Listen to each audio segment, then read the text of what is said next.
আসসালামু আলাইকুম, কেমন আছেন সবাই? আশা করি ভালো আছেন। আজকের ভিডিওতে দেখাবো আপনাদের হাতে থাকা স্মার্টফোন কিভাবে আপডেট দিবেন এবং মোবাইলটি আপডেট দিয়ে কিভাবে স্মার্ট বানাবেন। তো চলুন কথা না বাড়িয়ে ভিডিও শুরু করা যাক। আপনার মোবাইলটি আপডেট দেওয়ার জন্য আপনি প্রথমে চলে যাবেন সেটিংসে যাওয়ার পর এখানে দেখুন লেখা আছে অ্যাবাউট ফোন। এই অ্যাবাউট ফোনের উপর ক্লিক করে দিবেন। ক্লিক করে দেওয়ার পর দেখুন আপনাদের অনেক মোবাইলে শুধু লেখা থাকবে অ্যাবাউট। আমার মোবাইল লেখা আছে অ্যাবাউট ফোন, অনেকের মোবাইল লেখা থাকবে অ্যাবাউট ফোন। তো আপনি অ্যাবাউট ফোনে গিয়ে এখানে দেখুন এই যে দেখতে পাচ্ছেন MIUI ভার্সন, এটা কিন্তু আমার মোবাইল কোম্পানির ভার্সন। তো আমি এইটির উপর ক্লিক করে দিলাম। আপনার ঠিক এরকম থাকবে, যদি স্যামসাং থাকে তাহলে স্যামসাং লেখা থাকবে। তো আমার হলো রেডমি, সেজন্য MIU লেখা আসছে।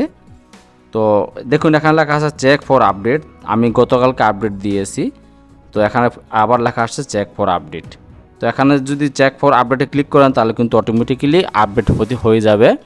1 ঘন্টা 2 ঘন্টাও লাগতে পারে, এমনকি 3 ঘন্টা 5 ঘন্টাও লাগতে পারে। এটা নির্ভর করে আপনার মোবাইলের বা আপনার ওয়াইফাই নেটের স্পিডের উপর। আপনার মোবাইল বা ওয়াইফাই নেটের স্পিড যদি ভালো থাকে তাহলে কিন্তু 10 মিনিট 20 মিনিটে হয়ে যাবে, অটোমেটিক ডাউনলোড হবে আর কি। তো আপনার মোবাইলের নেট যদি স্লো থাকে তাহলে অনেক সময় নেবে। তাছাড়াও আপনার মোবাইলের যে সফটওয়্যারগুলো এগুলো কীভাবে আপনি আপডেট দিবেন। তো আপডেট দেওয়ার জন্য আপনি প্রথমে চলে যাবেন প্লে স্টোরে যাওয়ার পর এই যে বাম সাইড ডাইন সাইডে কর্নারে যে আপনার জিমেইলের পুরো লোগো দেখতে পাচ্ছেন, যে লোগোর উপর ক্লিক করে দেবেন।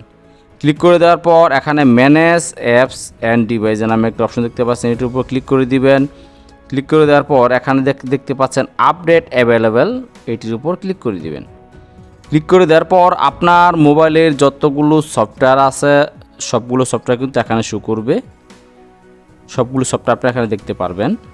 তো আপনি দেখুন এখানে আমার সবগুলো সফটওয়্যার কিন্তু আপডেট চাচ্ছে। তো এই যে আপডেট অলে ক্লিক করলে কিন্তু অটোমেটিক্যালি ওরা আপডেট হয়ে যাবে।